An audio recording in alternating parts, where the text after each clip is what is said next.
Il est surprenant de constater à quel point les gens en savent si peu sur le ciel.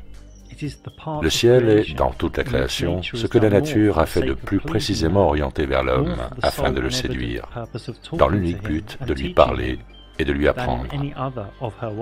Et c'est pourtant l'aspect le plus ignoré. John Ruskin. Dans cette présentation sur les luminaires célestes, je vais parler de réalité, de perception, de splendeur, d'archétype, le tout saupoudré d'un peu de clairvoyance, je l'espère. Beaucoup observent l'horizon, observent les formes. Beaucoup sont devant leur ordinateur, cherchent d'autres terres, d'autres modèles théoriques. Mais peu lèvent la tête sur ce qui est réel et observable.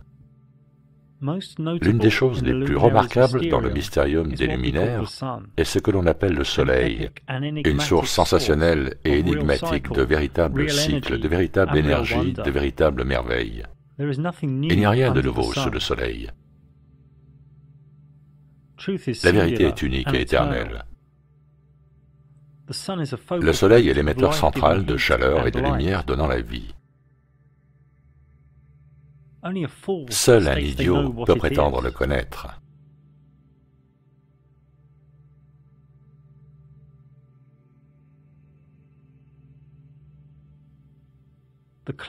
Le Soleil qui est proche dans notre univers réalise une révolution complète en direction de l'Ouest toutes les 24 heures, par cercles excentriques graduellement accélérés jusqu'au tropique du Capricorne pendant le solstice d'hiver. Et par cercles concentriques graduellement ralentis jusqu'au tropique du Cancer pendant le solstice d'été, ce qui produit les saisons. Si on regarde à l'ouest, on peut voir le soleil se coucher en se déportant légèrement sur la droite, prenant une trajectoire courbe. Et à l'approche du solstice d'été, dans le nord de la Norvège, on peut constater que le soleil ne disparaît jamais aux yeux de l'observateur.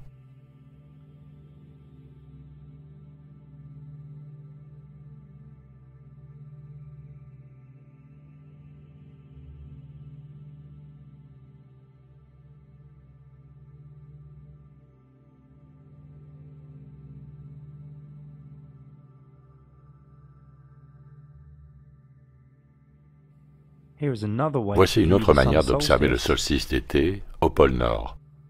Le petit dôme représente la zone observable par l'homme. Le grand dôme, lui, peut être représenté comme un ciel plat, mais ceci reste inconnu. Voici une autre manière de présenter l'équinoxe.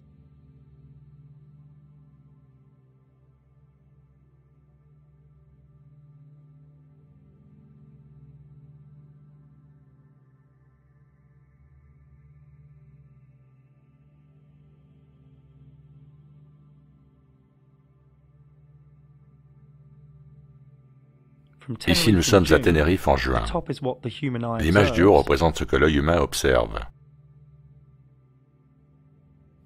Et l'image du bas est ce qui se passe réellement.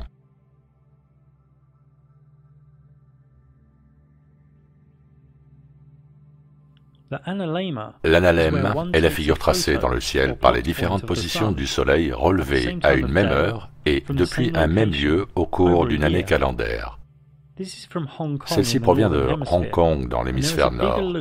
On peut voir que la boucle est plus grande lorsque le Soleil est dans l'hémisphère sud, car il couvre une plus grande distance sur son orbite. Cela montre clairement que l'orbite du Soleil s'élargit et se contracte. Et cela reste identique, même depuis l'équateur, et même depuis l'hémisphère sud. La boucle sud est toujours plus grande, comme on peut s'y attendre. Ici, dans Stellarium, j'ai mis l'heure à 17 heures en Europe, face au sud-ouest, et fait apparaître l'écliptique qui représente la course du Soleil. Quand on fait des bonds de 24 heures, on peut voir que le Soleil a réalisé une orbite complète à chaque fois. Et vers la fin mai, on peut le voir plus haut dans le ciel, et ce jusqu'au solstice d'été le 21 juin. Puis ensuite, il recommencera à apparaître de plus en plus bas dans le ciel jusqu'au solstice d'hiver en décembre. Ne laissez personne vous embrouiller avec ce non-sens de la journée de 23h56.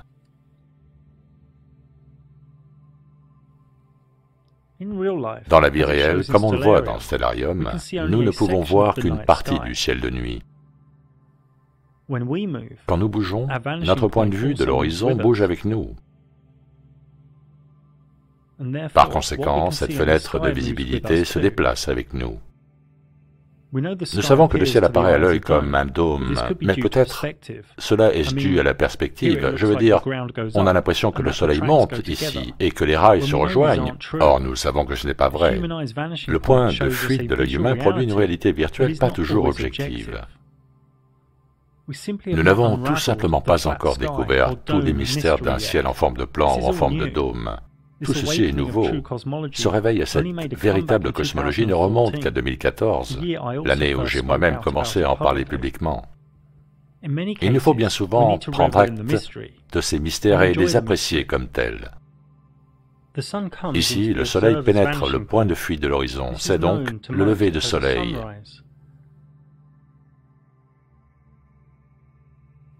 Là, le soleil quitte le point de fuite de l'horizon.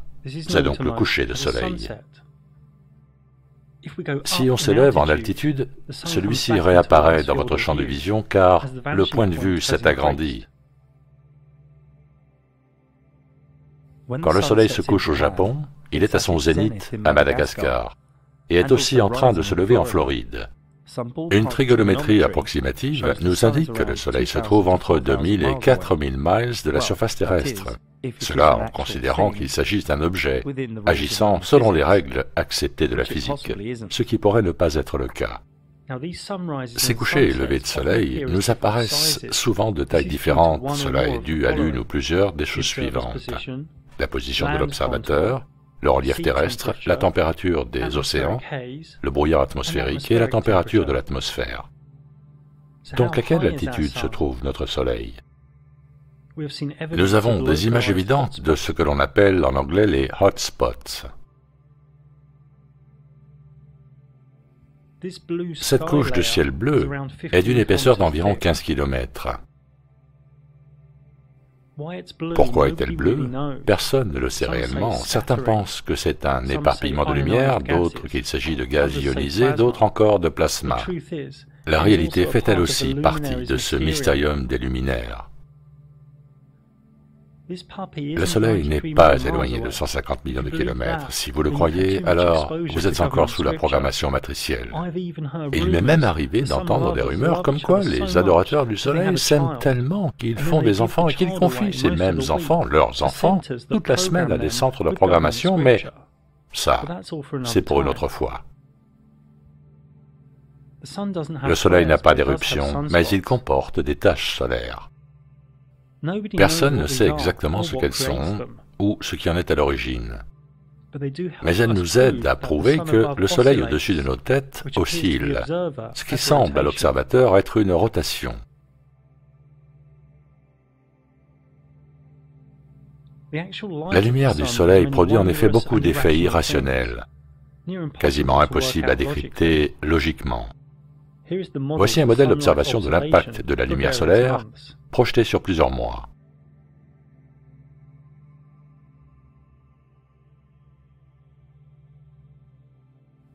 Cette lumière, quel que soit le moment, n'apparaîtra jamais la même à deux observateurs différents. La lumière solaire produit des effets de courbure, de pliure, de renflement, pleins d'une mystérieuse beauté. Les raisons sont inconnues, et cela en rend plus d'un mal à l'aise.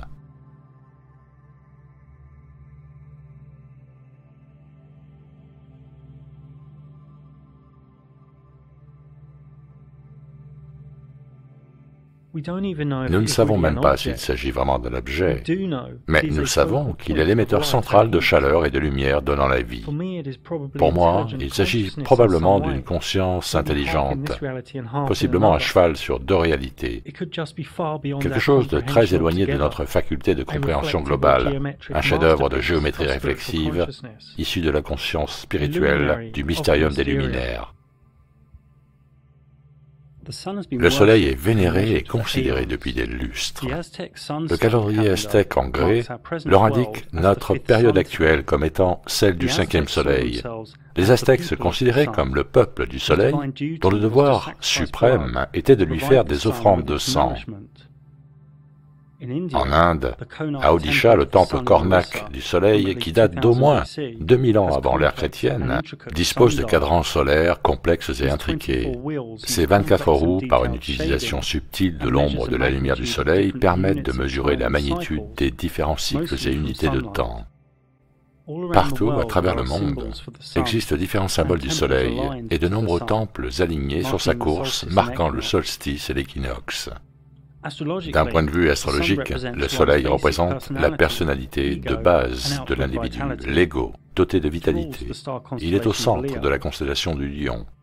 Beaucoup de dieux soleils existent à travers le monde, en Égypte, en Inde, tout comme l'archétype Jésus du christianisme. Et dans le christianisme, existe la théologie des astres, où il est beaucoup question de luminaires dans le ciel. Jésus est le Fils de Dieu, il est le soleil, qui parcourt les 12 signes du zodiaque. Il se déplace avec 12 disciples, Joseph a 12 frères, les 12 tribus d'Israël. Le tableau La Scène, de l'alchimiste Da Vinci, présente les 12 signes du zodiaque participant au dernier souper de l'année avant la crucifixion du Fils de Dieu, du soleil donc, en novembre, après le baiser de la mort du scorpion Judas. La naissance de Jésus, le 25 décembre, correspond au moment où le soleil se lève à partir de son point le plus bas de l'année. Le soleil naît, le Fils de Dieu. Cette métaphore existe dans d'autres cultes du dieu solaire bien plus anciens que Jésus. L'empereur romain Constantin, que l'on peut considérer comme le fondateur du christianisme, vénérait le soleil, même après avoir offert le christianisme aux masses, au début du IVe siècle. Il a aussi changé le jour dédié au culte, passant du sabbat le samedi au dimanche Sunday, le jour du soleil. Le soleil était un élément important dans la recette secrète des alchimistes qui permettait de créer la pierre philosophale. Et il est aussi placé au centre de l'arbre de vie de la Kabbale. Dans le Srimad Bhagavatam, il est dit au chapitre 11, 22, 31, la vision de la forme visible du soleil et de son image réfléchie dans l'ouverture de l'œil se rejoignent pour mieux se révéler, mais son origine, perchée dans le ciel, s'auto-manifeste. De cette manière, l'âme suprême, à l'origine de toutes les entités, et qui en est donc de fait séparée, agit par l'illumination de sa propre transcendance, comme source ultime de la manifestation silencieuse de toute matière, de tout objet. Démocrite, avant l'ère chrétienne, fit une citation qui va nous aider dans notre découverte des luminaires. Il deviendra évident qu'il est difficile de discerner les propriétés réelles que possède chaque objet. La Lune est l'autre volumineux luminaire dans le ciel. Elle a toujours été une énigme. Elle a toujours été vénérée, et l'énergie dégagée de ces phases mystiques affecte grandement la vie dans cette réalité.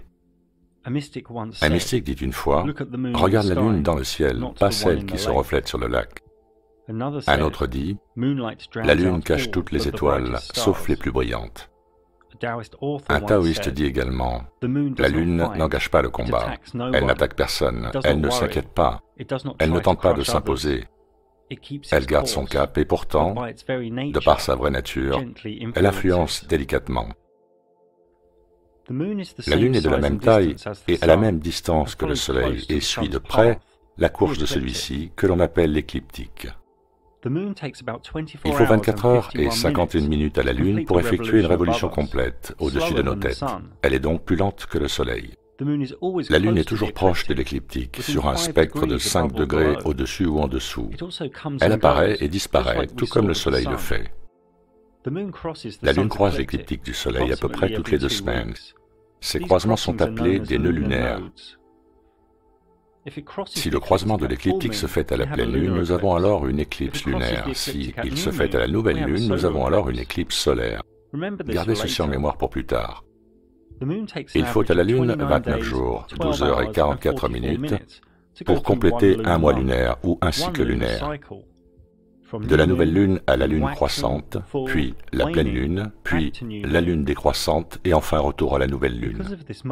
En raison de cette course, la Lune se trouve à un moment précis au cours de chaque mois lunaire, au plus proche de la Terre, c'est le périgée, et à un autre moment précis où elle en est le plus éloignée, c'est l'apogée. Le Soleil se déplace plus vite que la Lune. Il finit donc par la rattraper, produisant ainsi une nouvelle Lune, puis la dépasse. Nous pouvons voir ici plus précisément que les phases lunaires dépendent du positionnement relatif de la Lune par rapport au Soleil dans le ciel de la Terre plane. Ces deux luminaires sont liés par ce que l'on pourrait considérer comme une énergie pranique, magnétoélectrique ou chi. Le premier quart de Lune est visible lorsqu'elle est à moitié illuminée et se produit quand elle se trouve à 90 degrés par rapport au Soleil dans le ciel. À la pleine Lune, celle-ci est totalement illuminée et cela se produit lorsqu'elle se trouve à 180 degrés par rapport au Soleil dans le ciel. La Lune s'éclaire et s'éteint elle-même. Elle se branche. Elle se débranche. Il y a des raisons de penser que cette relation géométrique est à l'origine des marées des océans, car l'eau salée est ionisée et peut donc réagir aux ondes magnétoélectriques. Une autre manière d'expliquer la course de ces luminaires est de dire que la Lune se déplace de 14,5 degrés par heure et le Soleil de 15 degrés dans le même temps. Sur 24 heures, la Lune perd donc 12 degrés sur le Soleil. Les gens acceptent l'idée que le Soleil s'auto-illumine. Ils devraient donc accepter l'idée que la Lune puisse aussi s'auto-illuminer. Un moyen facile de savoir si la Lune est montante ou descendante est de considérer sa forme en forme de lettre C ou de lettre D, le C en phase décroissante et le D en phase croissante. Ces phases peuvent être prévues longtemps à l'avance de par les vitesses constantes du Soleil et de la Lune. Cela fonctionne comme une horloge géométrique, un calendrier dans le ciel, pour ainsi dire. Les calendriers chinois, thaïs, hindous, islamiques et hébraïques font toujours aujourd'hui le lien avec les cycles lunaires, avec le mois lunaire. Si on prend une photo de la Lune au même endroit avec un décalage de 51 minutes chaque jour, décalage dû au fait que la Lune se lève chaque jour 51 minutes plus tard, pendant tout un mois lunaire, vous obtiendrez son analème. La Lune peut être observée dans le ciel au même moment depuis des endroits très éloignés en fonction de la position de l'observateur sur la longitude et du degré de rotation de celle-ci. À un observateur stationnaire, la Lune apparaît comme effectuant une rotation dans sa course d'est en ouest dans le ciel. Cela est uniquement dû à la perspective. En fait, la Lune n'effectue pas de rotation. Ce n'est qu'une apparence de rotation dans un sens, jusqu'à son zénith, au-dessus de votre tête, puis ensuite dans l'autre sens. Quel que soit l'endroit où chaque être humain se trouve sur Terre, celui-ci n'a toujours vu qu'une seule face de la Lune. Il est par conséquent irrationnel qu'elle puisse apparaître dans leur subconscience ou leur conscience comme étant sphérique. En face de Lune décroissante, plus le Soleil se rapproche de celle-ci, plus elle perd de son pouvoir d'auto-illumination. Et quand le Soleil en est très proche, elle le perd complètement. Elle ne peut plus s'auto-illuminer. Elle disparaît. Certains pensent que nous devrions voir une silhouette noire, mais on ne sait pas, nous ne voyons rien, et rien ne peut être capté par les caméras et télescopes. Il n'y a rien. Et cette nouvelle Lune pourrait justement être ça, une toute nouvelle Lune. Nous reparlerons de ceci un peu plus tard. Quelques jours après le début de la nouvelle Lune, pendant la phase de Lune croissante, on peut observer son morceau apparent s'illuminer, et la Lune de déployer à nouveau son énergie. À d'autres instants du cycle lunaire, et très rarement, on peut voir quelque chose qui semble traverser la Lune. Et dans ces images, nous ne savons pas s'il s'agit d'une étoile ou d'un drone à haute altitude. Il arrive aussi à certains autres moments que la Lune apparaisse en transparence avec le ciel bleu, alors que celle-ci est plus haute en altitude que les couches qui produisent ce ciel bleu. Donc serait-elle semi-transparente sur ces images? N'est-elle que partiellement présente? Quand la Lune est à moitié illuminée, l'autre moitié, elle, est-elle là ou pas?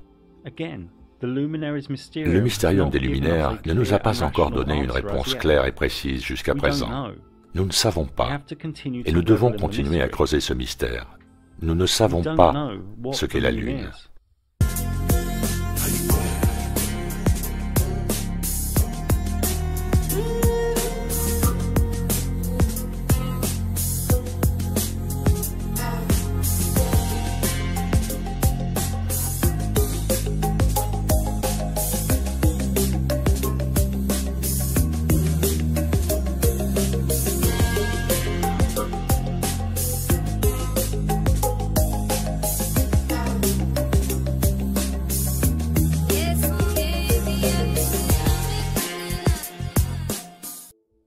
Nous ne savons pas ce que sont les cratères. Ils semblent être le résultat de nuances d'ombres et de lumière. Il est intéressant de noter cependant que des expériences en laboratoire, réalisées à l'aide d'arcs électriques, menées par un physicien spécialiste en plasma du nom de C.J. Ransom, ont produit des cratères. Cette histoire de halo lunaire ou solaire est-elle un autre mythe mainstream? C'est presque comme si la Lune et le Soleil perçaient notre réalité, ou perçaient une couche de notre ciel. Tous les deux ont l'air sphériques dans notre subconscient, mais cela ne peut simplement pas être le cas. La Lune nous diffuse son énergie, certes, mais qu'il s'agisse d'une projection d'un objet, ou même d'un vieux Soleil en panne, nous n'en savons rien. Le mot éclipse provient d'un mot grec qui signifie « abandon ». Et tout à fait littéralement, une éclipse solaire ou une éclipse lunaire était vue comme un abandon vis-à-vis de la Terre. L'éclipse lunaire n'est possible qu'au point précis de la pleine Lune, quand le Soleil et la Lune sont à l'opposé l'un de l'autre, et aussi lorsque la Lune se trouve au croisement de l'écliptique, ce qui est le nœud lunaire, quand sur cette image H1 et H2 sont à la même altitude. Tout ceci ressemble à une opposition astrologique au timing précis et serré. Chaque année solaire comprend un minimum de 4 éclipses, 2 solaires et 2 lunaires. Et il est possible qu'il y ait jusqu'à 6 ou 7 éclipses dans une seule année solaire. La Lune est pleine en charge maximale, puis elle perd sa puissance, regroupant son énergie, se rétractant, puis à nouveau s'allume, s'accroît, pulse. La Lune devient rougeâtre, alors qu'elle maintient son lien énergétique puissant avec le Soleil, un peu comme une poignée de main pranique ou magnétoélectrique. Sa lumière clignote, vacille. Cela ressemble à un reset d'une certaine manière, ou, soyons plus fous, à une tentative de rallumage, de recharge d'un vieux Soleil finissant par retrouver de l'énergie. Les éclipses lunaires sont visibles de nuit et avec la même intensité depuis une zone terrestre très vaste. Elles durent plusieurs heures, ce qui est beaucoup plus long que les minutes d'une éclipse solaire. Les couleurs changeantes d'une éclipse lunaire sont aperçues simultanément sur plusieurs continents. Et pour cette raison, la théorie de l'obstruction du mythe védique est impossible.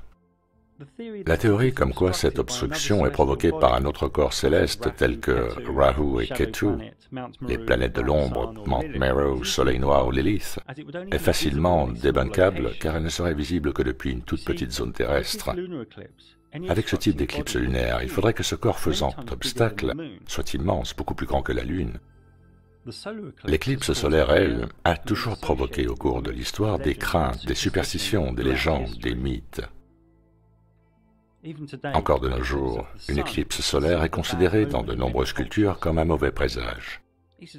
D'un point de vue ésotérique et astrologique, je dirais qu'il ne faut jamais prendre de grandes décisions affectant votre vie pendant une période d'éclipse, à moins que vous ne soyez certain de savoir exploiter cette baisse d'énergie à votre avantage. La prédiction des éclipses solaires existe également depuis des millénaires. Thalès l'a fait le premier en 600 avant notre ère. Une astrologie approfondie peut prédire les éclipses, ce que pratiquaient les astronomes chaldéens et babyloniens. L'éclipse solaire n'est possible qu'au point précis de la pleine lune, quand le Soleil rencontre celle-ci, Au moment où elle se trouve au point de croisement de l'écliptique ou nœud lunaire, quand sur cette image, H1 et H2 sont à la même altitude. Tout ceci ressemble cette fois à une conjonction astrologique au timing précis et serré. Maintenant, beaucoup d'humains pensent étrangement que ces deux luminaires sont distants entre eux de 150 millions de kilomètres et que l'un est 400 fois plus gros. C'est bien la Lune qui se trouve là. Elle ne peut être ailleurs. Mais comme nous l'avons vu plus tôt, elle est aussi transparente et peut disparaître d'un seul coup. Nous croyons que la Lune passe devant le Soleil, et ce devrait être le cas. Mais si on regarde ces images filtrées, rien de physique ne s'y trouve. Et peu importe le logiciel de traitement d'images que vous utiliserez, vous n'obtiendrez aucune trace de la Lune. C'est comme si le Soleil se grignotait lui-même. Il est très important que vous compreniez cette absence de la Lune pour vous ouvrir à la magie et au mysticisme du royaume dans lequel nous nous trouvons. La phase de totalité, pendant une éclipse solaire, n'est visible que depuis une toute petite zone terrestre. Cette zone est d'environ 160 km de large et à peu près 16 000 km de long. Aux environs de ce couloir d'observation, l'éclipse solaire ne sera que partiellement visible.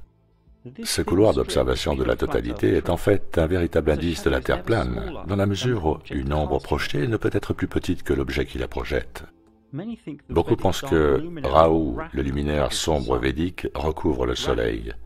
Rahu, le dieu des ténèbres, le Soleil noir, la planète creuse. Mais cela ne peut être le cas du fait de la durée de l'éclipse solaire totale qui ne dure que quelques minutes, quel que soit le point d'observation. Objectivement, tout ce que nous savons est que le Soleil semble s'auto-absorber sous l'action d'un effet pranique, une sorte de reset pour un nouveau cycle solaire avec un Soleil régénéré.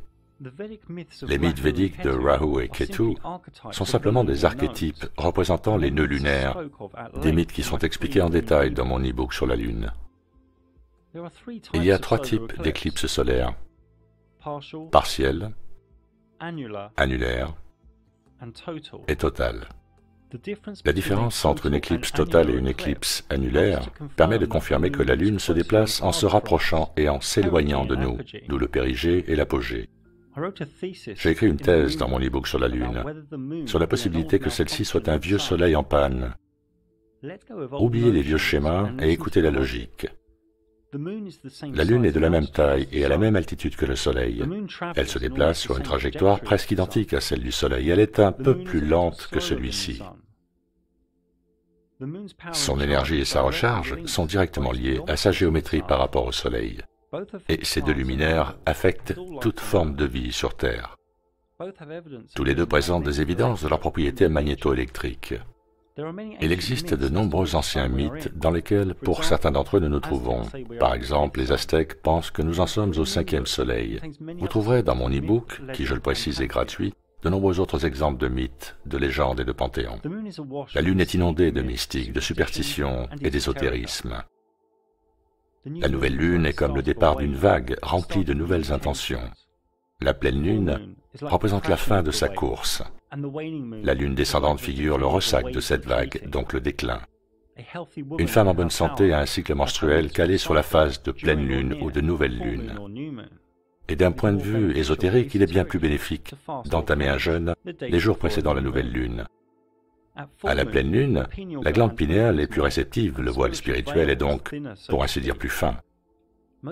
La plupart des humains a une énergie dense et vit dans la matrice des 5 sens et de la personnalité, et par conséquent est déconnecté des cycles énergétiques de la Lune. Les phases lunaires affectent également la plantation des cultures végétales et de nombreuses autres choses. En termes astrologiques, la Lune a une âme, des émotions, des humeurs, une subconscience, et est le siège du signe du Cancer qui relie aux sentiments, à l'espoir, à l'intuition, à la culture et à la maternité. La Lune fait l'objet de plus d'une centaine de divinités à travers le monde, remontant à plusieurs millénaires, qui de l'adoration, de la vénération de celle-ci en tant que déesse, favorisant la fertilité, ou en tant que personnification ou symbole. Les plus notables sont Diane chez les Romains et la triade Céline, Artémis et Hécate chez les Grecs. Certains disent même que l'islam et Allah proviennent d'un culte lunaire, tirant son origine d'un mythe arabe pré-islamique. Dans l'alchimie des hermétiques, le soleil et la lune doivent s'accorder en soi, tout comme le masculin et le féminin, la logique et l'émotion, la communication et le sentiment, doivent l'être en parfaite harmonie avant que l'élixir ne puisse se déclencher.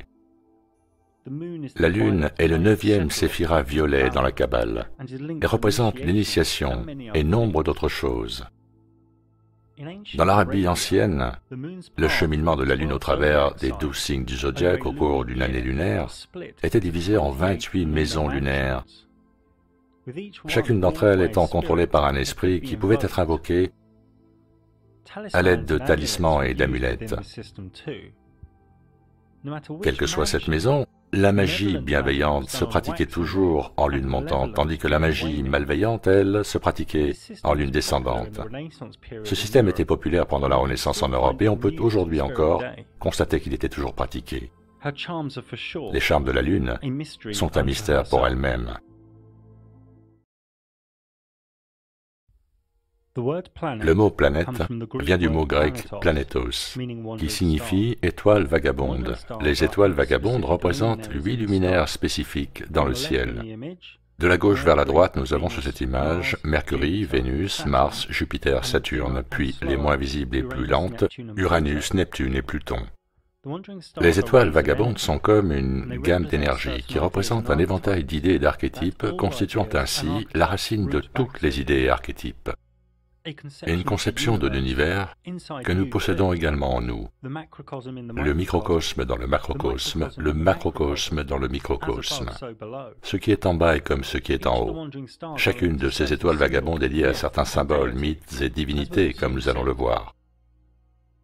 Ce modèle géocentrique ancien était en fait très proche de la réalité et fut utilisé pendant plus d'un millénaire avant que l'élite ne le détruise. L'erreur dans ce modèle est que les étoiles vagabondes sont toutes très proches de l'écliptique, supposant que chacune se trouve à une distance similaire de la Terre. Par contre, il est juste de montrer que certaines sont plus rapides que d'autres.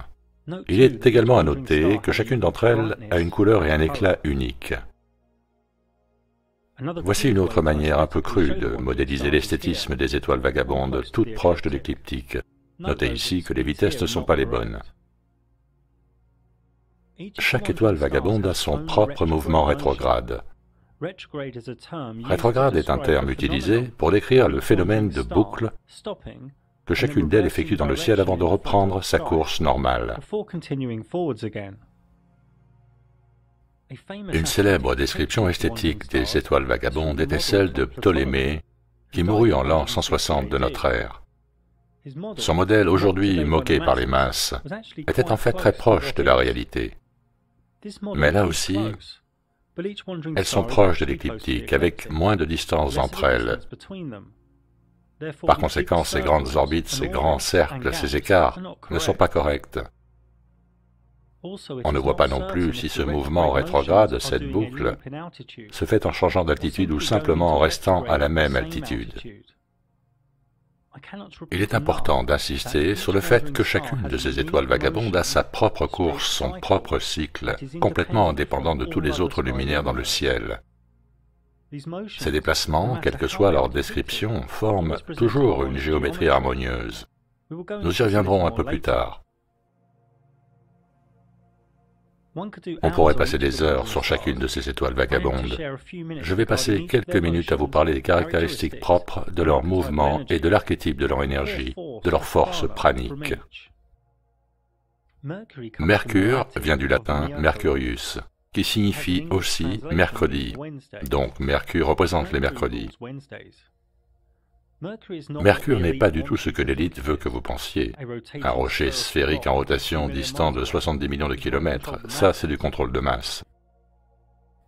Les adjectifs qui me viennent à l'esprit sont divin, géométrique, fractal, interdimensionnel et conscience.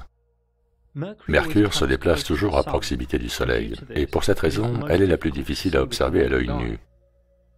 Ici, j'ai changé les paramètres de lumière de sorte que l'on puisse avancer par bande de 24 heures et constater son avancée, puis son mouvement rétrograde avec retour au même point, ce cycle répétitif se complétant en 88 jours. Sur n'importe quelle représentation de carte astrologique, les luminaires sont toujours décrits en révolution autour de la Terre plane, au milieu, toute proche de l'écliptique.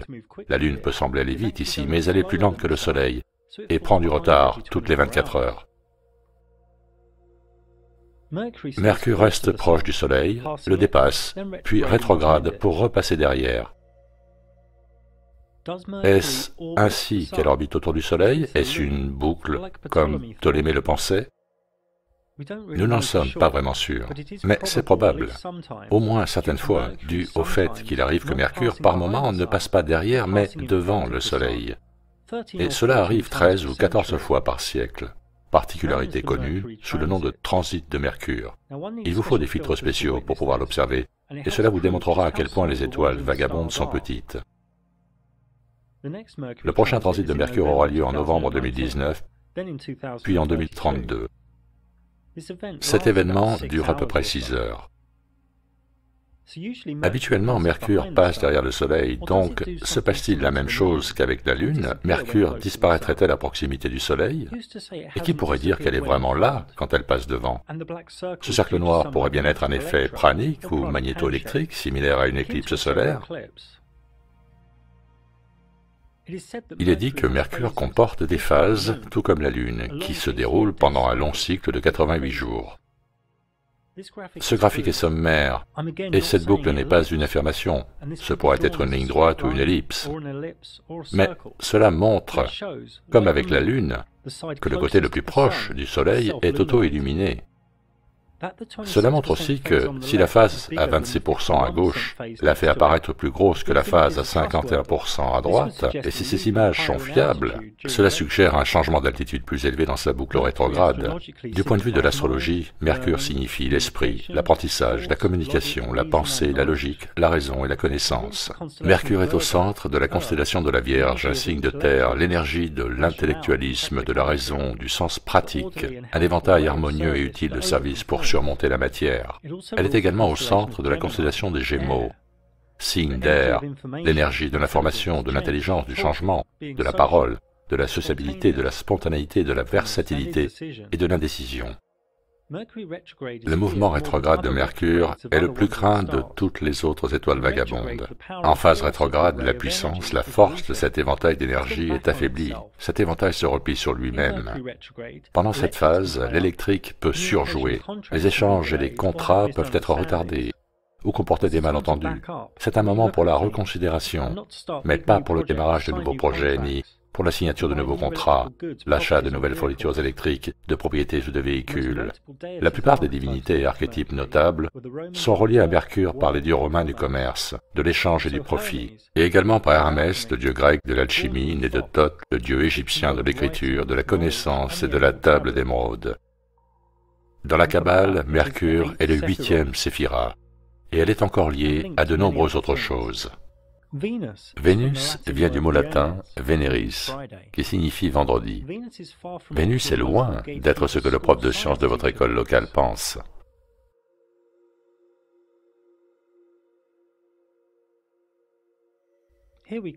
Ici, nous voyons le Soleil et la Lune, Mercure en orange et Vénus en petits points blancs. Comme Mercure, Vénus se déplace toujours à proximité du Soleil, mais moins vite, et s'écarte plus de celui-ci que Mercure, tout ceci dans un cycle plus lent. Ce qui fait de Vénus l'étoile du matin, avant le Soleil, ou l'étoile du soir, après le Soleil. Son cycle prend 225 jours.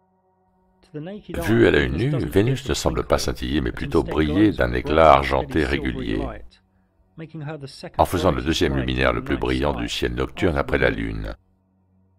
De toutes les étoiles vagabondes, Vénus et Mercure sont les seules à comporter des phases. Vénus apparaît donc également de tailles différentes, et là encore, soit il y a une apogée et un périgée, soit elle change de taille là où elle se trouve, à la même altitude.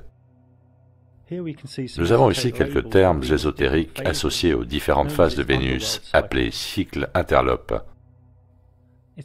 Sa chute comme étoile du soir, puis sa naissance comme étoile du matin. Là aussi, il n'est pas nécessaire de le représenter en cercle autour du Soleil, cela pourrait être une ligne droite. Le cycle synodique complet de Vénus, de sa conjonction inférieure à sa conjonction inférieure, dure près de 584 jours, soit 1 année,6. Cela est dû à l'interaction du cycle de 225 jours de Vénus avec le cycle solaire de 365 jours. Et Vénus, qu'elle tourne autour du Soleil ou pas, à chaque fois qu'elle le rencontre, elle forme 5 points, et ces 5 points sont en géométrie parfaite au-dessus de nos têtes. Ceci est connu comme la danse de Vénus. Et ces 5 points forment un pentagramme parfait, comme des fractales dans le ciel. Cela était bien connu des mystiques de la Renaissance. Ceci représente le cycle actuel de Vénus dans sa danse. Vénus compose aussi des figures géométriques avec Mercure. Et tout ça sort d'un Big Bang aléatoire, enseigne-t-on à nos enfants, via le Programme commun mondial de contrôle mental. Vénus est la seule étoile vagabonde en dehors de Mercure qui semble passer devant le Soleil. Mais comme avec Mercure, nous ne savons pas vraiment si c'est devant le Soleil ou à l'intérieur de celui-ci, ou si, comme la Lune, elle disparaît sous un effet pranique ou magnétoélectrique.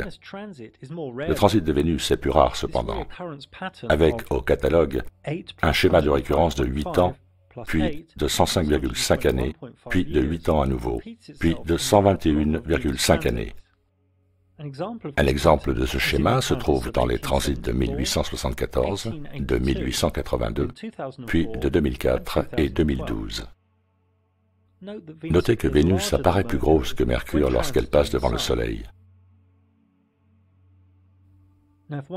Si on prend une photo depuis le même endroit toutes les 24 heures pendant une période de 113 ans, une autre danse apparaîtra entre le Soleil et Vénus, un analème. Ici, nous avons l'analème de Vénus et de Mercure.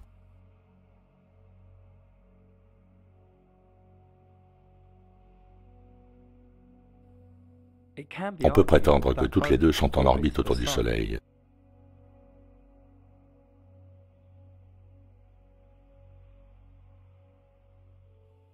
Mais ce pourrait ne pas être le cas. Ici, ce point se déplace sur une simple trajectoire elliptique. Mais si on ajoute d'autres points, celle-ci apparaît maintenant verticale, du haut vers le bas et d'un côté à l'autre. La trajectoire n'apparaît elliptique que lorsque le point est isolé, donc ne tirons pas de conclusions hâtives concernant Vénus et Mercure. D'un point de vue astrologique, Vénus signifie la beauté esthétique, la romance, la recherche de faveur, la dynamique relationnelle, l'harmonie, la grâce et la sensualité féminine. Vénus siège au centre de la constellation de la Balance, un signe d'air, énergie de l'équilibre, de la concordance, de la passion, de l'analyse et de l'esprit solide. Elle dirige aussi la constellation du Taureau, signe de terre, l'énergie de la nature, du raffinement, de la possession, de l'endurance sans faille. La phase rétrograde de Vénus n'est pas vraiment le bon moment pour entamer une relation amoureuse sérieuse ou envisager un mariage. Les divinités et archétypes qui lui sont rattachés sont Isis, Aphrodite, Cléopâtre et la déesse romaine Vénus. Dans la Kabbale, elle correspond au 7e séphiroth. Cet arbre de vie contient nombre de choses, dont un glyphe de méditation et une table de classification. Table qui permet à tous les mythes, toutes les herbes, les pierres précieuses, les fragrances et les divinités ayant jamais existé d'y trouver leur juste place. Dans un séphiroth ou dans l'une de ses 22 branches. Le vieux codex Maya de Dresde savait exactement à mesurer précisément les cycles de Vénus. Et sur sa dernière page, y est décrit une inondation cataclysmique. Mars, Saturne et Jupiter sont moins complexes. Elles se déplacent sur leur propre écliptique, sans s'occuper du Soleil ou d'autres luminaires. Elles ont un mouvement rétrograde de temps en temps, mais pas de phase, ni de transit. Ce sont des luminaires dans le ciel faisant ce qu'ils ont à faire. Ils disent que Mars a 2 lunes, Jupiter 64 et Saturne 62. Il n'y a aucune preuve que ce soit des lunes. Ce pourrait être quelques petits luminaires disposés autour d'un plus gros. Il n'y a également aucune preuve de l'anneau de Saturne.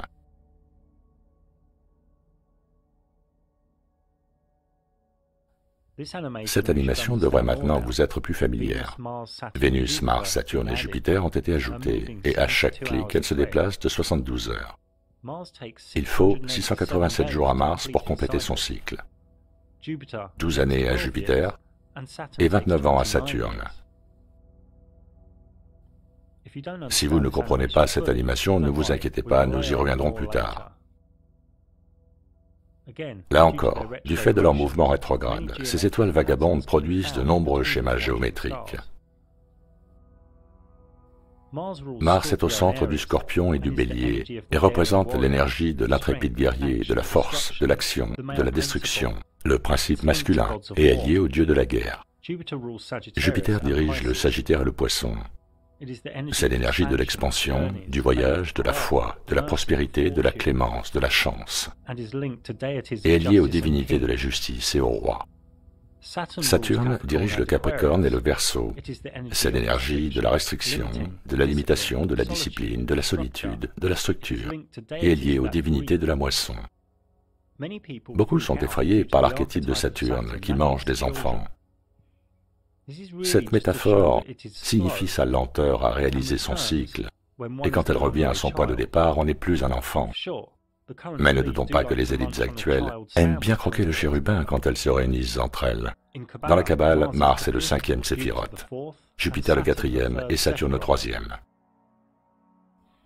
Là aussi, chaque champ d'énergie possède de nombreux attributs dans les tables kabbalistiques de correspondance.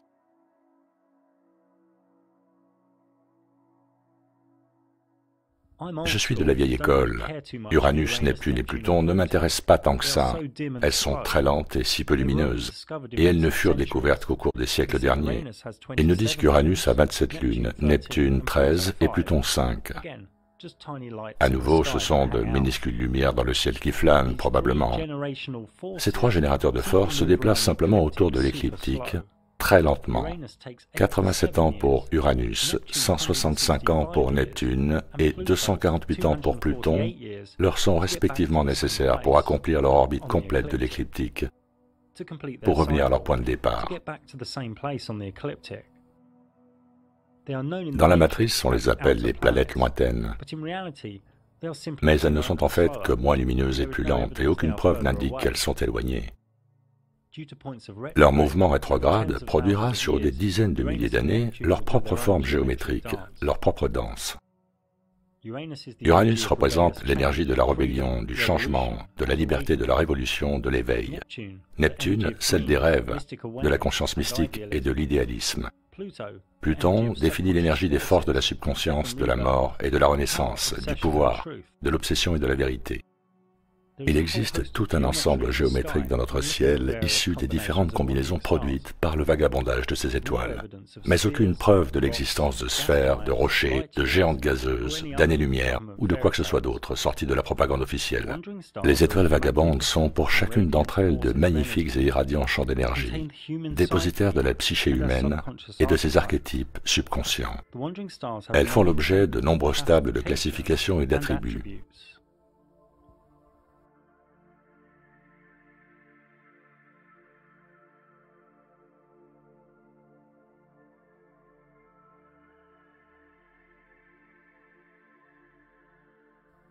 Elles sont également liées au jour de la semaine.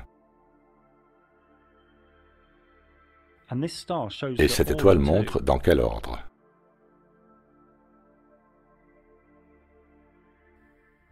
À l'époque de l'alchimie, des théories grecques mystiques, puis de la Renaissance, de nombreux mystiques ont produit un art connu sous le nom de sphères célestes.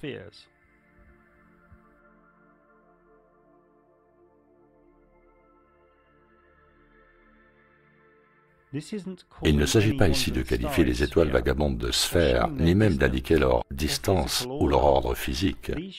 Cette représentation montre le niveau de vibration, le niveau de fréquence, d'un point de vue spirituel. Ils prenaient toujours cet ordre, la Terre, la Lune, Mercure, Vénus, le Soleil, Mars, Jupiter, Saturne, puis le firmament d'étoiles fixes, ensuite le monde de la divinité, des cieux, le primum mobile ou premier mouvement.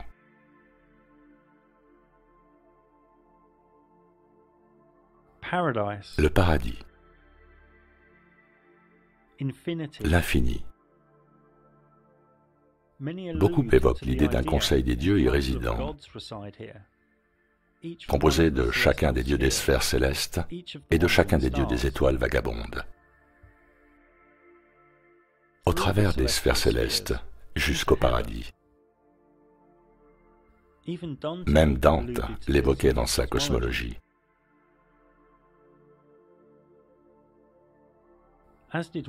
Tout comme le fit Robert Flood.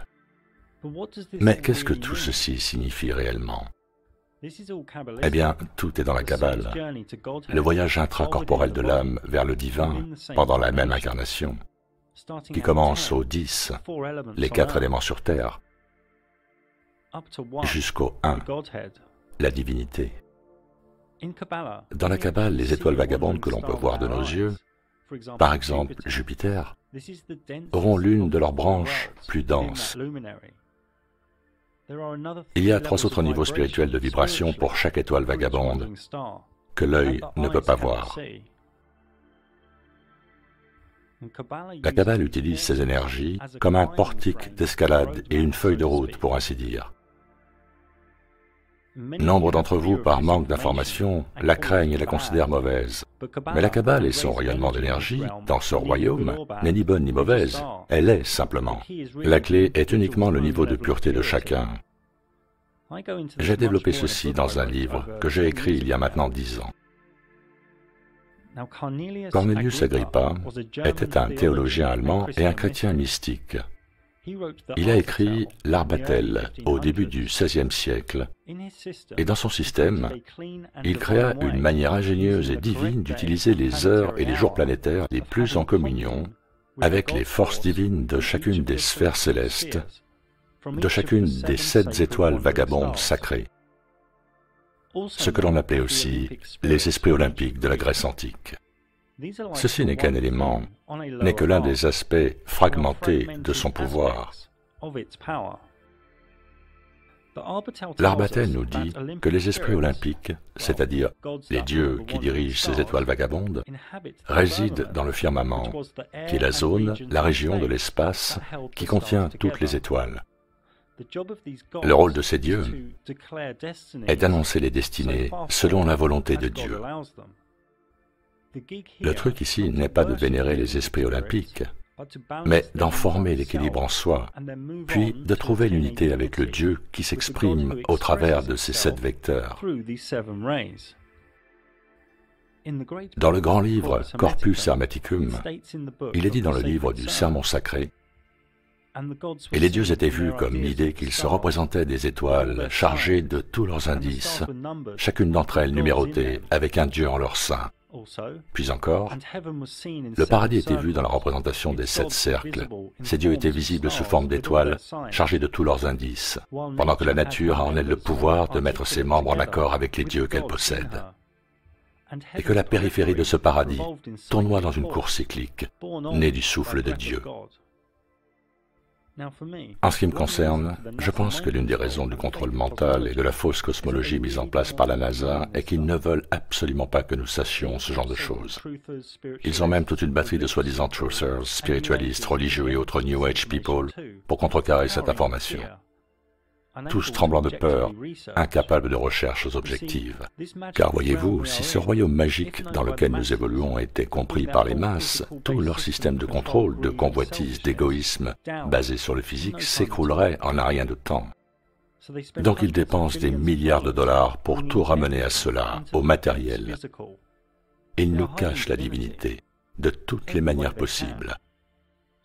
Les gens peuvent passer devant une statue de l'archange Michael ou de la Vierge Marie, pas de problème. On leur met un prêtre entre eux et Dieu, pas de problème.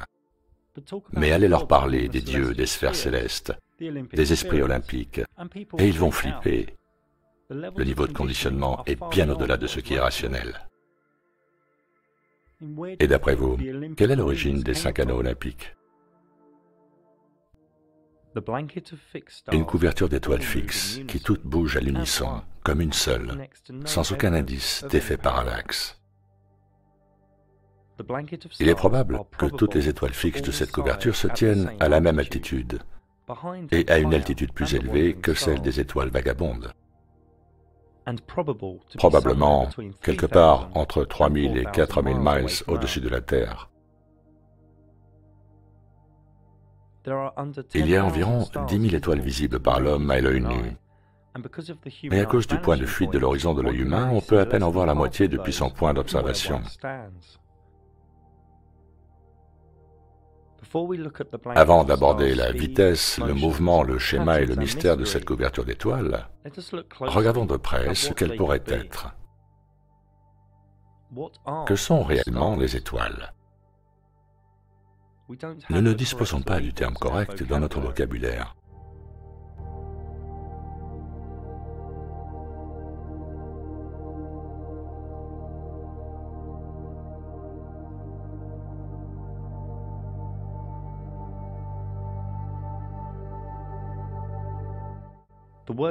Les mots qui me viennent à l'esprit sont géométrique, intelligente, fractale, divine, holographique, interdimensionnelle.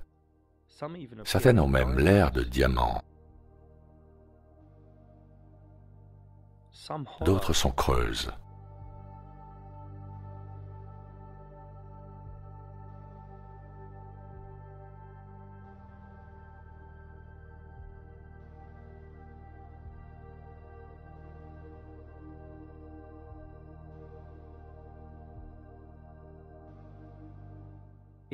Y aurait-il de l'eau?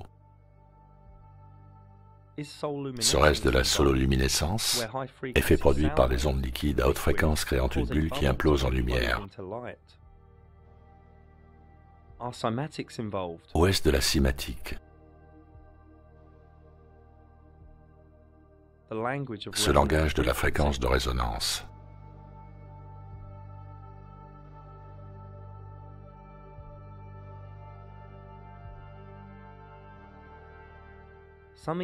Certains pensent même que les étoiles de notre réalité sont techniques et liées à ces boules de métal que l'on dit tomber du ciel.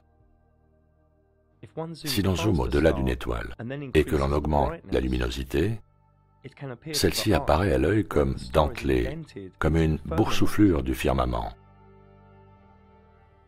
Cette image est grossie 160 fois au coucher du soleil avec une visibilité dégagée.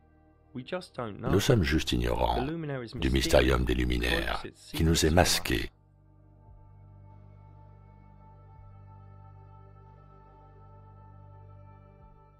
La couverture d'étoiles tournoie autour de Polaris, l'étoile du Nord, située à la verticale du pôle Nord central.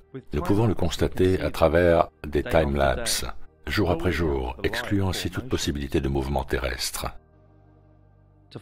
Pour localiser Polaris dans le ciel du Nord, cherchez la petite ours ou la grande ours.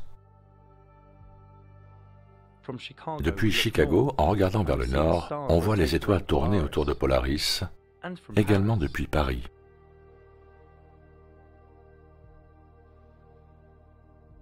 Et depuis le Japon.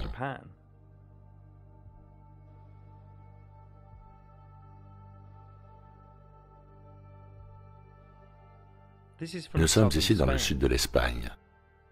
Les étoiles réalisent une révolution complète, ainsi que complète toutes les 23 heures, 56 minutes et 4 secondes, ce qui est un poil plus rapide que le cycle du Soleil, la Lune étant la plus lente des trois.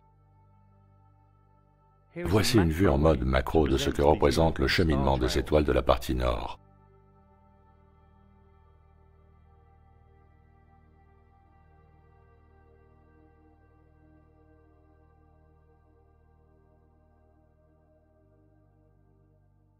Pour se faire une bonne idée de ce qu'est le mouvement des étoiles, il nous faut regarder dans différentes directions. Là, nous sommes en Arizona, au sud des USA. Regardant vers l'ouest,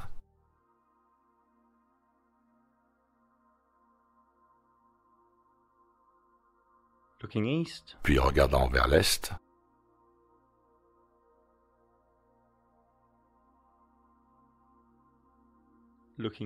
vers le nord,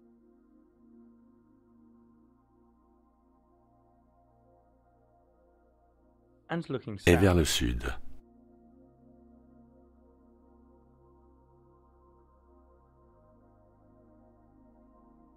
Il y a un anneau de 12 constellations d'étoiles au-delà de l'écliptique, connu comme les signes du zodiaque.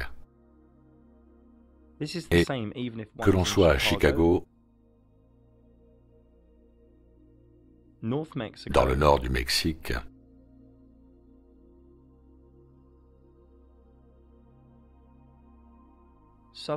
au sud du Chili, ou n'importe où sur la Terre, cela reste identique.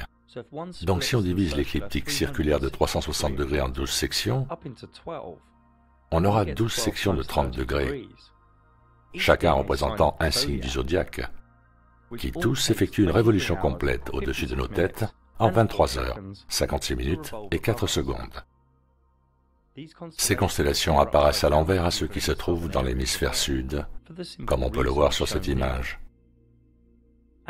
Parce qu'il faut aux étoiles 23 heures, 56 minutes et 4 secondes pour faire un tour complet et qu'il faut 24 heures au Soleil pour faire le même tour, tous les 30 jours à peu près, le Soleil entre dans un nouveau signe du zodiaque pour y passer le même temps, jusqu'à ce que le zodiaque le distance à nouveau.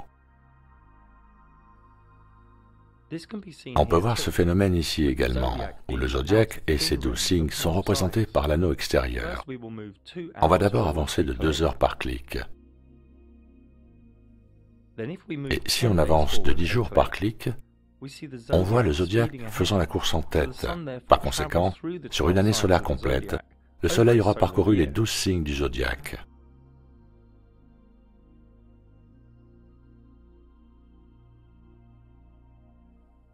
Nous connaissons maintenant les principales vitesses de déplacement dans le ciel. Nous pouvons donc extrapoler le temps approximatif que chaque luminaire passe dans chacun des 12 signes du zodiaque. Nous reviendrons sur le zodiaque dans un instant. Beaucoup pensent naturellement qu'il s'agisse d'un dôme ou d'un ciel plat, que toutes les étoiles se déplacent à l'unisson, de la même manière. Mais ce n'est pas le cas. Au sud de l'équateur, un observateur regardant vers le sud peut voir dans le ciel comme une roue tournée dans la direction opposée. Voici d'autres exemples.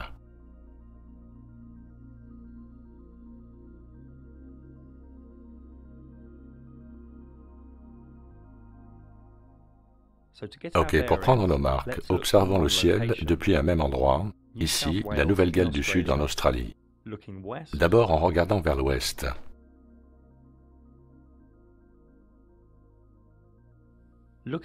Puis vers l'est.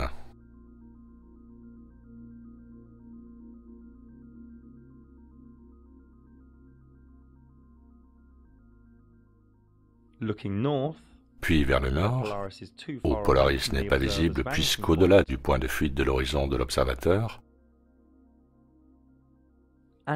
puis vers le sud.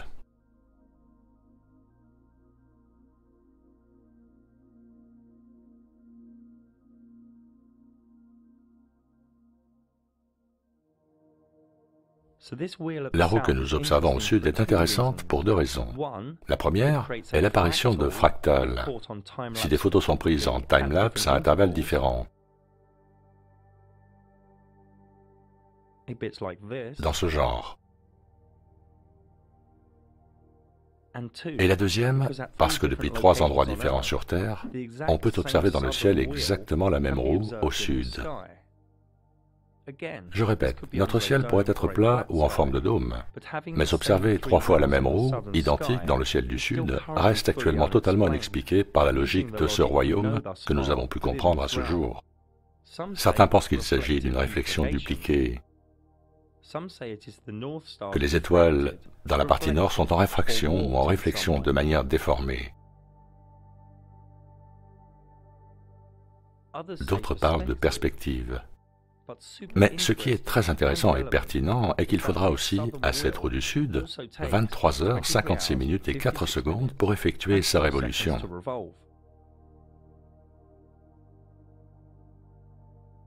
Nous n'avons simplement pas toutes les réponses aux questions que pose le mystérium des luminaires.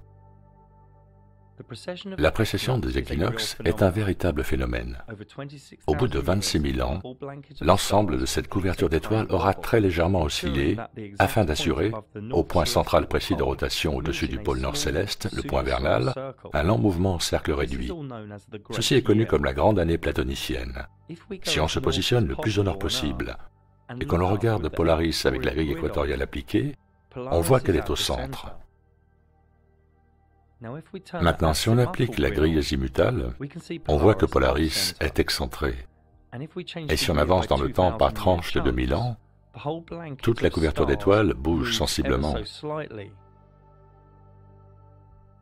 La Terre ne bouge pas et n'est pas inclinée. C'est la couverture d'étoiles qui se déplace.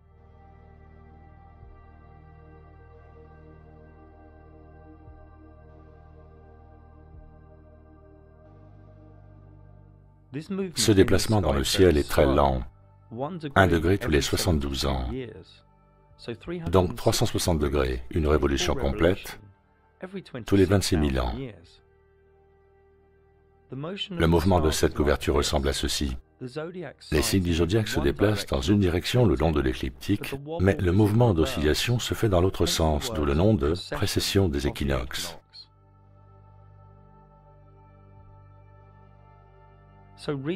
Donc, de l'ère du Taureau, on passe à l'ère du Bélier, puis à l'ère actuelle des Poissons, et bientôt dans l'ère du Verseau.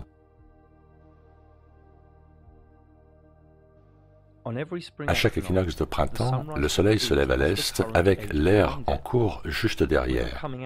Nous sommes en train de sortir de l'ère des Poissons pour entrer dans celle du Verseau. Et du fait de cette oscillation de 1 degré tous les 72 ans, l'humanité entre dans une nouvelle ère tous les 2160 ans. Voici un lever de soleil à l'équinoxe pour l'année 4178, bien avancé dans l'ère du Verseau. Le soleil parcourt donc lentement à revers les 12 signes aux équinoxes de printemps, avant de compléter la grande année platonicienne, la précession des équinoxes. Cette nouvelle ère du Verseau arrivera dans à peu près 2 siècles. Le Verseau signifie l'ouverture d'esprit, l'inventivité, l'intellect, le redressement, l'aventure. Et il signifie aussi l'imprévisibilité, la défiance, l'impassibilité, la rébellion. L'accent est mis sur le groupe et non pas l'individu. L'ère actuelle illusoire des Poissons est déjà en train de vivre ces derniers jours, pour laisser place à la nouvelle. Passons à autre chose. L'astrolabe, un instrument magnifique d'intelligence, qui date de 200 ans avant l'ère chrétienne. Il a de nombreuses applications comme indiquer la course du soleil et l'heure de la journée. Il est constitué de 4 plaques et d'une règle, et assemblé, chaque partie a son utilisation spécifique pour mesurer, observer et calculer. Cet instrument peut être utilisé pour localiser les étoiles, les directions cardinales, la position des étoiles vagabondes, les levées et couchers de soleil, les éclipses et bien d'autres choses encore. Et cet instrument fonctionne toujours aujourd'hui, pas besoin de CGI ou de Wi-Fi. Un autre instrument, le planisphère, qui date du XVIe siècle, est un outil qui présente les étoiles visibles dans le ciel à n'importe quelle heure et pour n'importe quel jour. Et cela marche également toujours très bien. Pas besoin de 5G. L'astrolabe et le planisphère ont tous les deux été parfaitement conçus dans l'esprit du mystérium des luminaires de la Terre plane. Le zodiaque est une abondance d'énergie, de sagesse, d'archétypes et de sens, de signification. Personne ne sait qui le premier a regroupé ces 12 constellations autour de l'écliptique. Mais c'est ancien. issu d'une conscience supérieure, qui, sans aucun doute, précède la grande inondation. Chaque signe a été anthropomorphisé en personnages, animaux ou archétypes. Chaque signe a été scrupuleusement étudié et magnifié par des mystiques, des astrologues, des soigneurs et des artistes. Le zodiaque indique les 12 mois, les 4 saisons, les solstices et les équinoxes. Chacune des étoiles du ciel nous procure de l'énergie. Et pourquoi ne pas y croire? Les luminaires, que sont le soleil, la lune et les étoiles vagabondes, nous donnent de l'énergie, et c'est ainsi pour chacune des autres étoiles. Par conséquent, les groupements et chapelets d'étoiles dégagent aussi une énergie collective. Chaque signe a sa propre signature énergétique, ses propres archétypes. Et il motive chaque étoile vagabonde qui s'y trouve et lui demande ce qu'elle cherche. Chaque signe du zodiaque fait partie de l'un des 4 éléments, selon l'une des 3 modalités, et comporte un genre. Nous savons que les étoiles vagabondes se déplacent à travers les signes à différentes vitesses et sur des durées variables, que chaque signe a une étoile vagabonde dominante, ainsi que d'autres étoiles vagabondes qui, lorsqu'en transit dans le dit signe, sont en phase d'exaltation, de détriment ou de chute. Du signe du zodiaque dans lequel se trouve l'étoile vagabonde dépend la manière dont celle-ci est filtrée, sa manière de distribuer son énergie, de régler son fonctionnement, sa motivation. Et chaque combinaison entre étoiles vagabondes et signes du zodiaque présente de grandes différences. La plupart de ces symboles devraient maintenant vous être familiers. Imaginez chaque étoile vagabonde comme une fonction de la psyché de chaque être humain. Imaginez chaque signe du zodiaque comme étant le lieu de quête de l'une de ses fonctions psychiques. Où et comment celle-ci va se dérouler. Voilà ce qu'est l'astrologie. Les étoiles vagabondes et les signes du zodiaque en mouvement constant derrière l'écliptique solaire. Et leur nombre infini de combinaisons qui sont étudiées, enregistrées, projetées et testées rendent possible la luminologie, l'optimisation de l'énergie de la lumière, ainsi que la prévention des AVC. Et c'est une science que l'on peut répéter. Edgar Cayce disait: les signes du zodiaque sont des patrons karmiques, les étoiles vagabondes des métiers à tisser, la volonté humaine le tisserand. Les différents aspects sont déterminés par la géométrie spécifique des étoiles vagabondes entre elles autour de l'écliptique solaire. Chaque être humain possède un thème astrologique défini par le moment de sa naissance, un thème natal, une ébauche de l'âme en quelque sorte. Ce thème natal contient vos talents, vos défis, la dynamique de vos émotions et de votre communication, votre évolution et bien plus encore. Les énergies des 12 signes sont déjà présentes en chacun d'entre nous, mais dans un équilibre qui nous est propre, avec des accentuations et des manques. La quête de l'évolution personnelle consiste à trouver l'équilibre idéal entre les 12 schémas, tous rayonnant sur un même octave. Rappelez-vous, tous les signes, toutes les étoiles vagabondes possèdent une énergie qui leur est propre. Quand une énergie est trop accentuée ou trop dominante, cela se traduit par des échanges superficiels. Chacune de ces énergies peut aussi être dans votre thème dormante, faible ou moins puissante.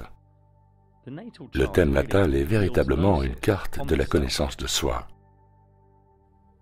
Chaque jour, les différentes permutations des figures géométriques dans le ciel, dont découlent les multiples combinaisons d'énergie, génèrent une abondance dans notre réalité, qui influe sur la dynamique de l'interaction humaine. Si vous superposez votre thème natal avec la carte du ciel d'aujourd'hui, celle de demain, de la semaine prochaine ou de quelque autre jour que ce soit dans le futur, vous constaterez quelles sont les énergies en jeu et serez en mesure de piloter ce moment, cette heure, cette journée, que ce soit une réunion, un mariage ou un nouveau projet. Les élites ne veulent surtout pas que vous sachiez tout cela. Wall Street, le gouvernement, les militaires, tous utilisent cette science céleste. Gardez à l'esprit que l'astrologie n'est pas quelque chose à ignorer ni à craindre, C'est un outil. Chacun a son libre arbitre et peut ainsi dévier toute énergie entrante, bonne ou mauvaise. Le ciel est la salle des machines de notre réalité. Et l'astrologie est comme un doigt pointé sur cette réalité. Les mystiques occidentaux ont soigneusement étudié l'astrologie et savaient comment comprendre et interpréter le ciel. Comment fusionner le macrocosme avec le microcosme de différentes manières.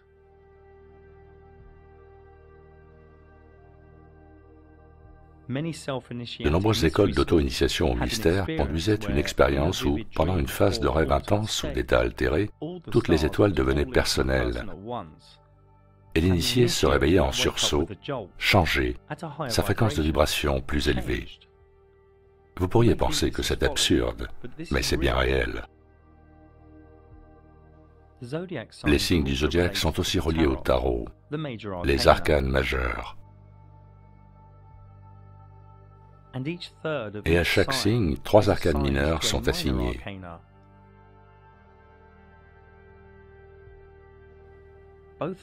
Ce que l'on voit ici. Le profane pense que le tarot n'est que de la cartomancie. Mais ces énergies ont toujours été présentes dans notre ciel à travers le temps, collant comme un gant à celle de la luminologie. Il pourrait être utile de vous demander pourquoi l'astrologie n'est pas enseignée dans les collèges et universités. J'ai eu plus d'une centaine de clients me consultant sur l'astrologie de la Terre plane, et pour une étude plus approfondie sur les changements qu'implique la théorie géocentrique, pour en savoir plus sur les signes, les aspects, les orbes et les maisons, merci de visionner la vidéo qui est dédiée sur cette même chaîne. Il existe des horloges zodiacales Terre plane et des symboles astrologiques tout autour des églises de la vieille Europe. Il est donc un peu surprenant que de nombreux chrétiens contemporains considèrent l'astrologie comme quelque chose de mauvais. Donc relaxez-vous et laissez-vous pénétrer par les images qui viennent.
Il nous reste encore à aborder certains autres luminaires du ciel, ceux à l'histoire folle, toute droit sortie de la matrice.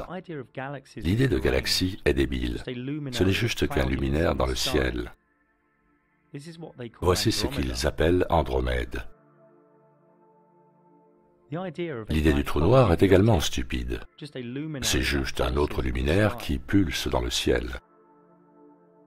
L'idée de nébuleuse est de la même veine. Ce n'est qu'une lumière avec une forme. L'élite vous dit que c'est un nuage interstellaire de poussière, d'hydrogène, d'hélium et d'autres gaz ionisés. Elle vous dit que la nébuleuse Orion est distante de 1300 années-lumière et a un rayon de 12 années-lumière. Mais comment peut-on raconter une histoire pareille? L'élite est intelligente, mais aussi vraiment psychotique. Ça, ce sont les nébuleuses du cœur et de l'âme. Une comète n'est simplement qu'un luminaire cyclique dans le ciel, ayant sa propre trajectoire, sans aucune considération pour l'écliptique.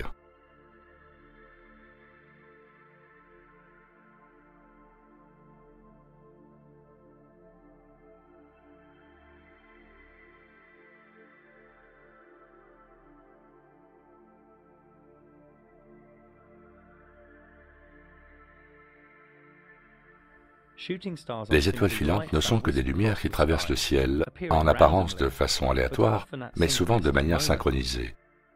Ce ne sont aucunement des météorites. Il n'y a aucune évidence de l'existence de ces soi-disant chutes de météorites sur Terre. Si cela était vrai, une maison, un bâtiment serait régulièrement détruit.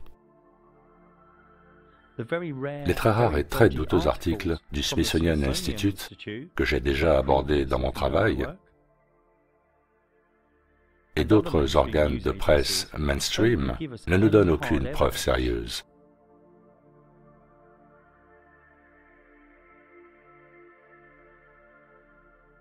Ces pierres écorchées existent bel et bien cependant, mais évidemment elles ne proviennent pas de ce conte de fées qu'est l'espace. Celle-ci est supposée être la plus grosse météorite sur Terre. Pas de cratère, pas de témoins.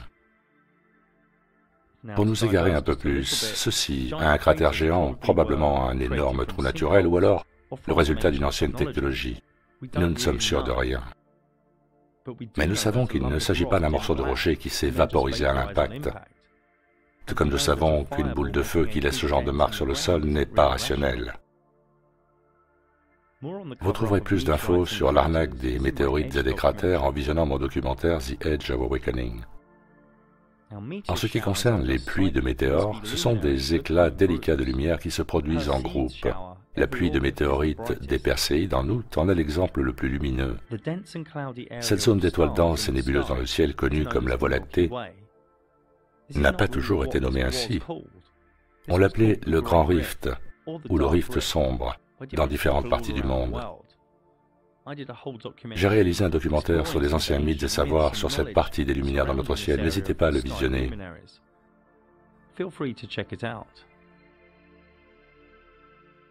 Les aurores boréales trouvent très probablement leur origine au pôle Nord. Nous ne savons pas ce qu'elles sont, mais il y a certainement quelque chose de magnétoélectrique avec une touche de divinité. Le phénomène des colonnes lumineuses se produit rarement et aléatoirement dans des régions très froides. L'explication glace plus effet d'optique ne me convient pas. Le culte du scientisme contre la beauté divine est un jeu de dupes. Le ciel est un calendrier géant. Le soleil marque les heures, la lune marque les jours, et les étoiles marquent les mois et les années. Nous vivons à l'intérieur d'un fabuleux royaume, un garde-temps parfaitement conçu au tissu composé de mathématiques et de fractales. Le ciel est véritablement le seul calendrier tangible. Qu'avons-nous d'autre à notre disposition? Le toxique calendrier grégorien dont nous gabent les catholiques? Les dates que votre boss vous impose, celles des célébrations que le gouvernement vous impose? Ne serait-il pas plus futé de se focaliser sur les énergies et mouvements dans notre ciel, la danse des luminaires, l'art de l'astrologie, ceci au-dessus de nos têtes, ignorés par la plupart à cause du conditionnement subi, qui vous empêche de vous y intéresser, de vous en émerveiller, de le contempler. Ce royaume est divin, c'est une création provenant d'une conscience supérieure, un pouvoir supérieur. Dans notre dimension, le balai géométrique des luminaires permet de tisser l'énergie. à l'aide de ces rayonnements. Un échange subtil et délicat avec l'esprit et l'âme, aux permutations multiples incessantes, créant le flux de ce royaume dans lequel nous sommes. Un royaume de fractales divines caché à notre conscience, sublime et discret. Les élites nous masquent la réalité des luminaires afin de limiter l'expérience humaine au physique. Le physique n'est qu'une base, ce n'est pas la réalité. Ils nous veulent coincer dans le séphiroth de Malkout, tel un drone matérialiste et conformiste. Mais nous sommes à la fois visibles et invisibles, et nous devons honorer l'ensemble, pas seulement ce que nous pouvons toucher. Da Vinci disait, il y a trois sortes de gens, ceux qui voient quand on leur montre, et ceux qui ne voient pas. On commence à voir quand on se déprogramme. C'est un chemin difficile, mais qui devient moins compliqué avec le temps. Et c'est le travail du guerrier moderne, se déprogrammer. Nous sommes ignorants de notre cosmologie, mais nous savons que nous habitons un royaume magique divin. Allez-vous n'envisager le ciel que par la pensée, ou allez-vous vous laisser emporter d'admiration par les énergies et les invisibles merveilles du mystérium des luminaires? Le mystérium des luminaires est une clé pour sortir de la matrice, pour sortir du culte du scientisme. Mais il vous faut embrasser la réalité de ce ciel, aimer celui-ci comme un magnifique cadeau du Créateur. Beaucoup essayent de rationaliser un mystère divin. Notre vie ici est pleine de questions, mais seuls les idiots sont pleins de réponses. Srimad Bhagavatam 2.6.3.7. Parce que nous sommes tous déroutés par l'illusion de l'énergie externe du Seigneur suprême, nous ne pouvons percevoir la manifestation du cosmos que selon nos capacités individuelles. Corpus Hermeticum, le sermon de la montagne. Car je chanterai les louanges de celui qui a tout fondé, qui a fixé la terre et accroché les cieux.